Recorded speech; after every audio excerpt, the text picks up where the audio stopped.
Hello, everyone, and welcome to another episode of From the Mount, a podcast from the campus of Mount Perrin Christian School.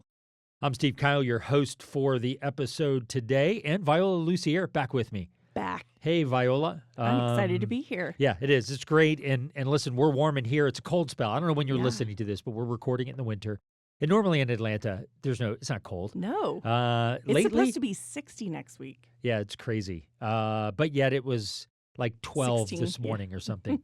But it's warm in here. Mm-hmm. That's all that And our matters. topic is hot. Oh, that was terrible. That was good. But it was awful. Back with us in the studio is Dr. Matt Kerlin. Matt, welcome back. Glad to be here. For those that might be a first-time listener, Matt is the head of school here at Mount Perrin, currently in his first year. Who knows? Maybe this podcast will be so wildly successful. You're listening to it 10 years from now, and you're like, wow, this was Matt's first year, and now he's 10 years in the job. But we are this is an episode you saw in the description. It's we're going to be talking a little bit about a blog that you just wrote recently, but a subject in reading your blog and even talking to you, you're fairly passionate about, because this is one of those articles you write because you're just like, oh, this is fun.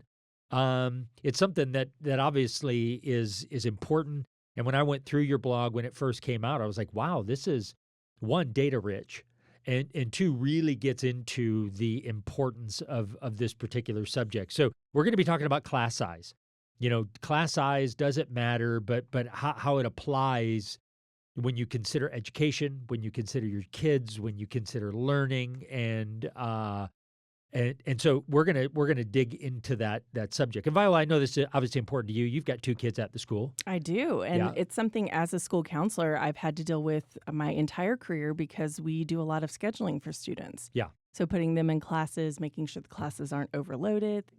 Yeah, and it's important to parents. Yeah. My kid's in a class of. I grew up. I don't know. Were we all public school kids growing up? Yes. Yeah, I was a public school kid. And so class size, I don't know if it was even a discussion. We just herded into a giant room full of students. The teacher just did it. The room seemed full at the time. Class size as a student wasn't anything. I never went into a class and thought, Mom, I feel like I could learn better if there were less students in here. I didn't then, back in the 80s. I might now, but because I have social media and so many other things telling me I need a smaller class size. Back in the 80s, I didn't know anything better. Right. I don't think anybody knew better back then. So were you guys used to bigger class sizes in school? Oh, absolutely. Yeah. It's actually funny you should say that because I grew up in California for a couple years. And it wasn't until I came to this county and started working as a school counselor that there was in the 80s, 70s, and 80s, there's some research about how if you had larger class sizes and also multiple classes within a space, that the theory was you could start daydreaming and then overhear something else in another class. So you were learning your class and another class. Oh, wow. And that did not work out. But I do Okay. remember that in California, that there were like 3 kindergarten classes within almost just this Like a little huge shared space. Yes. Huh. I believe that brain science has progressed beyond Oh, that yes. belief. Yeah. Now, I think we understand that the brain doesn't actually multitask, just switches from one task to the next and then back. And that switching process is rather inefficient and actually does have a negative impact on learning. I know. Yeah, Oprah's sad. She So, talked about that. Yeah. So, yeah, that just seems, I guess maybe in the 80s. Again, we didn't.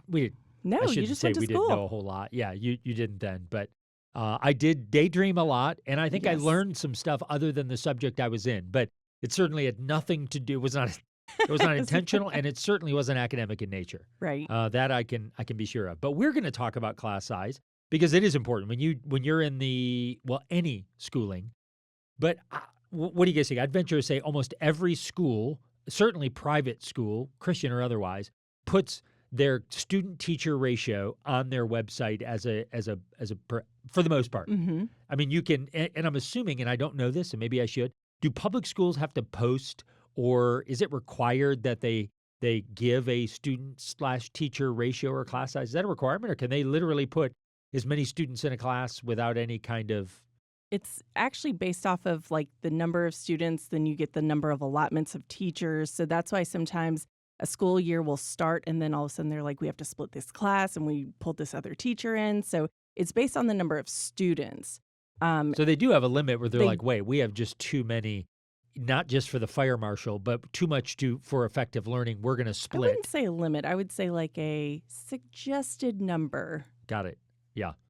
I'll also say the way that some schools calculate their student-teacher ratio is they take the total number of students Yes. and divide it by the total number of teachers. Mhm. That number be completely irrelevant to the experience of your average student. Correct. The way we calculate that is we take the number of our teachers actually interacting with students in a classroom setting. And that's the number we use so that when we say that the student-to-teacher ratio is 12-1, that doesn't include every single substitute teacher and every single teacher who teaches part-time and every single teacher who works behind the scenes. That's a true number. It's also important, Steve, I think, to point out that the student-to-teacher ratio is not the same thing as your class size. Correct. Because Yes. in let's say, a lower school classroom of 18 students, you might have 2 teachers. Well, in that class, the student-to-teacher ratio is 9-1, but the classroom has 18 students in it. Right. Well, a 3rd or 4th grade classroom may not have a paraprofessional in that classroom all day long. The class size there could be 18 students, but the student-to-teacher ratio is closer to 18-1.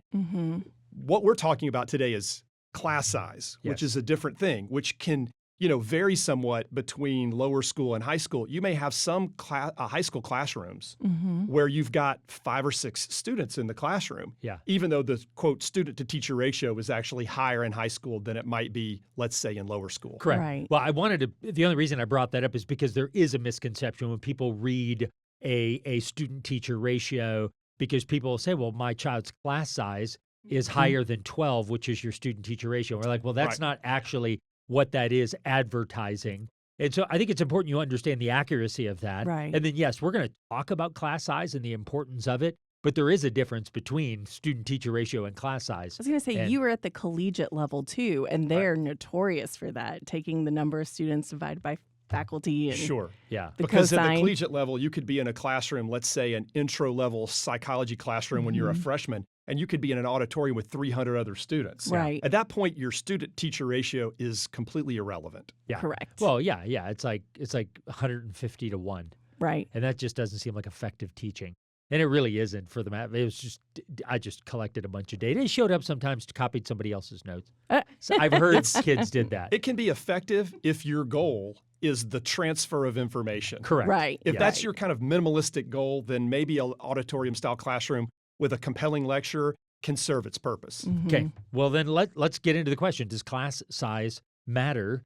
And we'll start there. And Matt, you obviously wrote this article, and I think it's one of those. I don't know if anyone would say no, it doesn't. You can have as big a class as you want, and it's going to. But there is an obvious kind of answer to this that it's spelled out, but it's not always for the reasons we might even think about this. So, and I think you started with this idea. Of course, the growing body of research you start in your podcast says that the importance of smaller class sizes being most effective in here. But a class size small is defined as what, though, typically? Yeah, so I under 22, Yeah. I think a lot of the research seems to suggest that at 22 students, there's a little bit of a tipping point where education starts to decline. The educational outcomes become worse. So when we talk about small classes at Mount Perrin, we're typically talking about like 16 to 20, somewhere in that neighborhood. Although occasionally we may have a class that's 20 or 21 students, depending on the grade and the subject. We try to keep our classes all under 22, which seems to be supported by the research. Yeah. Which, I mean, 22 for some seems like a lot, but for anybody that's been in or taught in public school, my wife is one of those, 22 would be a dream class. A dream, yeah. When you go in and you're like, wow, you only have 22 students. And obviously when you walk into our room and spaces here, and they're for the most part large, it doesn't always seem overcrowded. It doesn't, kids aren't sitting on the floors.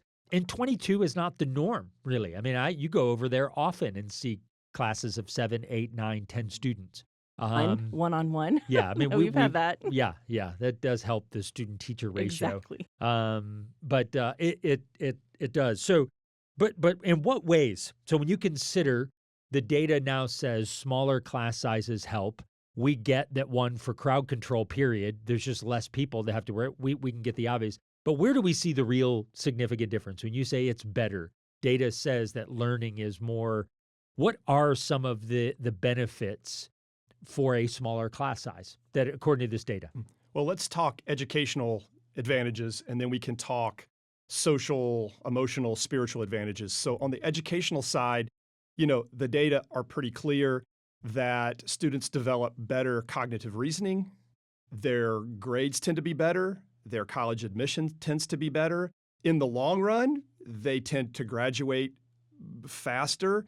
They tend to more successfully enter a profession. Their wages tend to be higher.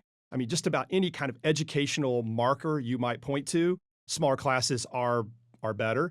Now, we get into one question that I think is important to acknowledge here, and that is we are to some degree dealing with correlational data. So as we all know, if you've studied statistics, you know that correlation doesn't always prove causation. Right. So admittedly, we're dealing with correlational data. But at this point, the correlation is so strong that you almost have to acknowledge there's some kind of causation at work here.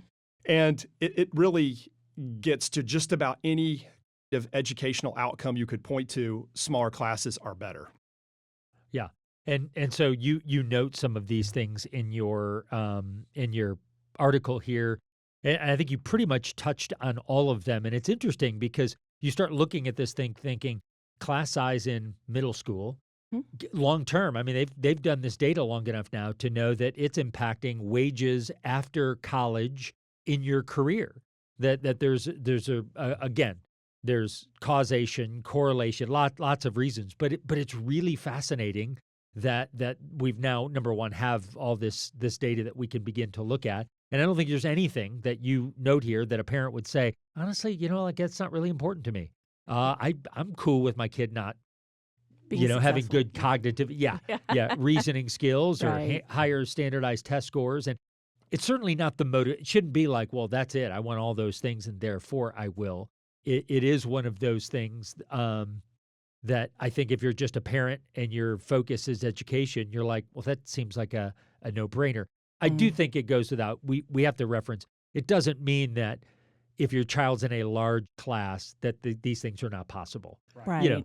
So parents out there going, I'm a public school kid, my kid's in a class of 40, I guess he's not going to make as much money, go to college. Of course not.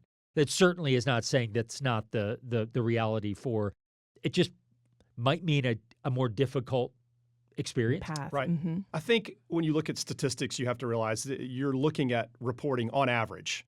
So on average, the outcomes are better. Of course, there are exceptional students who are going to thrive in a small class setting or a large class setting. They have the ability to kind of function equally well in both settings. But there are some students that we know from research that are particularly vulnerable and benefit even greater from smaller classes.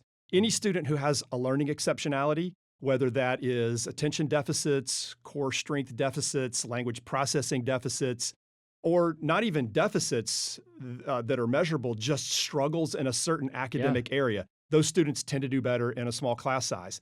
And the differences between large classes and small classes statistically are even more pronounced for students who might be a minority student, whether that's racially, ethnically, socioeconomically. Those students benefit at even greater degrees from a smaller class size. Yeah. So again, statistics are kind of on the average, but certainly I think as parents, we do want to strive to give our kids every possible advantage we can. And as you're looking at all of the different kinds of schools and educational options that are out there, it certainly seems from the research that small class sizes are rising to the top of the things you can give your student that are most advantageous. Yeah. So we've talked about the academic side. I mean, of course, Viola, you not only serve as co-host here, but you're also director of guidance here at Mount Perrin. But there are other things to consider when we consider things like class size outside of the academic, higher standardized test scores, greater likelihood to get into college, higher wages, all the things that we're like, oh, those are those are really important. There's actually, and one might argue, maybe even some more important or significant benefits to this smaller class size, especially when you consider what we do here as a private Christian school, where we emphasize. So to unpack some of the other benefits, not specifically to academics. So I was first tuned in to this reality from the first 25 years of my professional life, which was in higher education. And I noticed, having worked at both large state universities as well as small private schools, I noticed that students coming into those environments, that the best predictors of how they would do had little to do with the size of the university and much more to do with whether students were able to find a smaller group of people with whom they could connect. So in the university setting, what kept people engaged in learning was often a small group of friends, a connection with one or two professors or student affairs professionals or our advisors or mentors in some capacity, and at least one academic subject that they found compelling. And if they had those three things, they tended to do well and stay at a university, regardless of the size. It turns out that the size of the university was had less of an impact on the longevity of a student, and it had more to do with the small group of people that they connected with. So fast forward, my first year as a head of school, we did a parent survey, and aside from the mission of the school was both Christian and academic, the next thing on the list of importance to parents was the size of classes. Well, at the time, this was 7 years ago at a different context, we were looking at the finances and how expensive it is to keep class sizes small, and looking at, could we tweak the size of our classes a little bit and be a more financially stable school? Because at the time, the school I served was facing financial pressures. And when we saw how important that was to our parents, we realized we should probably try to touch a lot of other things before we hit that. And of course, since then, having looked more deeply at all of the research, I realized that it's not just the educational outcomes, it's all of the social, emotional, and spiritual outcomes as well. So obviously, a student in a smaller classroom, whatever need may arise, let's say you have a family crisis or a personal tragedy or just a normal developmental struggle, which is commonplace for whatever stage of life you're in. A smaller classroom means a teacher is more likely to see that and be able to help you. A smaller classroom means you're more likely to know your teacher and be able to ask for help when you need it. The teacher's more likely to notice you if you come in the classroom and something about your disposition is different that day. I mean, Steve, you and I stand at the door most mornings and greet students. You and I know students well enough to know that when one walks through that front door and there's a frown on their face, and there isn't usually, something's up. And sometimes you can just say something to a teacher, hey, look out for little Johnny today because he was not happy when he got out of the car. A teacher of students is far more likely to be able to pay attention to Johnny on those days than someone who's trying to juggle 30 students. Right. So obviously, students are less likely to fall through the cracks. They're much more likely to be known and loved because you're not pushing up against, honestly, the mental capacity of a teacher with all that teachers have to do. It's a much more manageable thing to care for students when there are fewer students you have to care for. Yeah. They can't hide. And I remember we had a kid who transferred in. It's interesting you say that because I'm going to let you finish that. The kids will try and hide they sometimes. try so hard. And so I think it's really important, but keep going. Yes. So we had a kid. I mean, of course, he couldn't hide because he was like 6'4" football player. But, we kept talking to him about his academics because he came from a different school and he came mid his high school career. And I remember at one point he was like, can you guys just leave me alone? Just leave me alone. Like, I'll be fine. It's fine. And I remember looking at him and saying, by the end, you're going to love us. And goodness, he still comes back to this day. So it's just, you're correct. Being able to see, our teachers can sense when things are wrong. The amount of emails are kind of just, hey, can you check in, that us as school counselors receive? It is a blessing to be able, and for us not to be bogged down with paperwork and, the red tape that other people have to go through. We're able to just drop everything and say, this is a priority. And you can't hide. We're going to know who you are. Yeah. Sometimes when we have to do a wellness check on a student, let's say we find out that a student's, parents are going through a divorce, or there's been a loss of a job or a bankruptcy or some kind of family difficulty.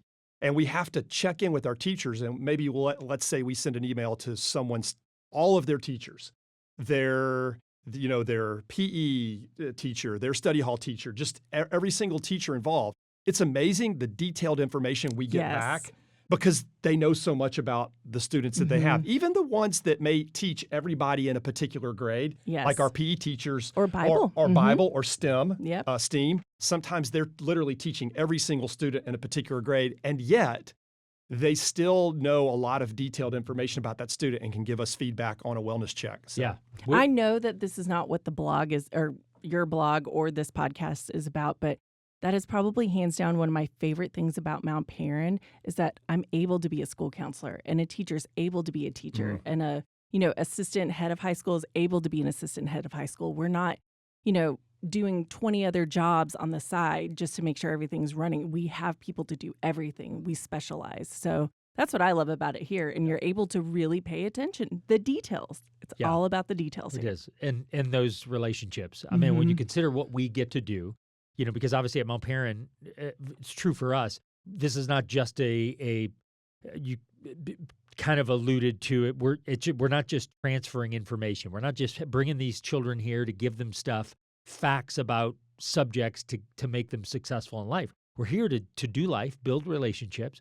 God has created every single person as an image bearer, relational. I mean, that is how we are designed to live, but it's also how we're designed to learn, is highly relational. I mean, that all the data supports the fact that when you go back to learning at its, obviously mentorship, that kind of training, that one-on-one, you really used to live with the person that you were. Obviously, we're not doing that. That's another level of education we're not dabbling in. But to the place where we prioritize relationships, it's biblical. I mean, we're not only commanded to do that and to live in this kind of relationship with each other. It's root and foundation to why our teachers do what they do. It's why it's one of our number one resource when we talk to our families and it's the teachers. Why? It's because science is the best subject. No, it's because I know she loves me. She cares for me. She's invested in me. She knows me. When you hear those things, you're like, man, that's all that ultimately matters, I think, when it's all done. I'll add too, years ago when I first had to learn how to teach online when I was working at a university, I think this was 2015, someone came to teach us how to be good online instructors. I remember a professor friend of mine said, look, if it was important enough for Jesus to come in the flesh, I think we should prioritize in-person teaching. Yeah. Now, he said that tongue in cheek. I realize there's a place for online instruction. I guess my point is that Jesus had a ministry to thousands. Yes. And yet he had 12 people who were his closest confidants, his small group, so to speak. And within those 12, he even had 3 with whom he was particularly close. And that was important for Jesus, I think, for the disciples, but also for Jesus himself. I think for those 12 of his own apostles to be known and loved, he recognized the need for a smaller group, even though of all people who might have the capacity for a large ministry, he concentrated much of his public ministry doing work with those 12 people. Yeah. Which I mention that because as Mount Perrin has grown through the years, I know some people are concerned that as a school grows numerically, that it will have an impact on our ability to know and love our students the way that Jesus knows and loves us. I would say that to be known and loved is far more a factor of the size of your class than it is the size of the school. For your average second grader in a classroom of 18 or 19 students, it doesn't really matter to him how many students there are in the high school or whether there are 1,311 students at Mount Perrin today. It only matters to him whether the 2 teachers in his classroom know who he is, can call him by name, know his strengths and weaknesses and his unique needs. That is far more important to that second grader than the size of Mount Perrin, which as we approach full capacity as a school, I think that's important to kind of keep in mind that we're going to remain committed to knowing and loving all of our students. by keeping our class sizes small, even as the school grows. Yeah. And Well, and I just have to say one thing. All of us here take that as really our mission here, because even with, say, like Ray in the dining hall, he's come up to me several times and been like, hey, can you check on so-and-so? I've noticed that like they haven't really been eating normally like they have been, or they've been really sad or sitting by themselves. So, things like that. It's not just the teachers. It's not just the counselors. There's so many people around here who pour into our students. And even if they're in accounts, and they deal with numbers all day, they still know our kids. And it is all hands on deck here. We are here together, like what you said, Steve. It's the village. We're here together because we are called to be. It is. And so when you think about that, and again, I don't know who you are listening. If you're a parent listening already at Mount Parent, you're like, oh, I'm encouraged by that. Maybe I'm listening, I'm not a parent, and I'm like, this is really kind of obviously less about, hey, this is what we do and why we do it. This is what we do and why we do it. Mm-hmm. We prioritize teaching the way we think Scripture did, making it highly relational. So it is a priority that every single student and our faculty and staff, anybody a part of our community, can at least walk away and say, I feel known and loved. That's a place in which I feel reflected from the truth of Scripture. This idea that I'm not just known, but I'm loved, maybe even in spite of the fact that they know me like they do, that we're still loved. Interesting, fascinating. If you haven't read the blog, I'd encourage you. You can find the blog on our website, and on there, written by Dr. Matt Kerlin, called "Does Class Size Matter?" He includes some data in there. But as always, Matt, thank you again for being on the episode. Viola, of course, it's been great, and thank you all for listening to another episode of From the Mount.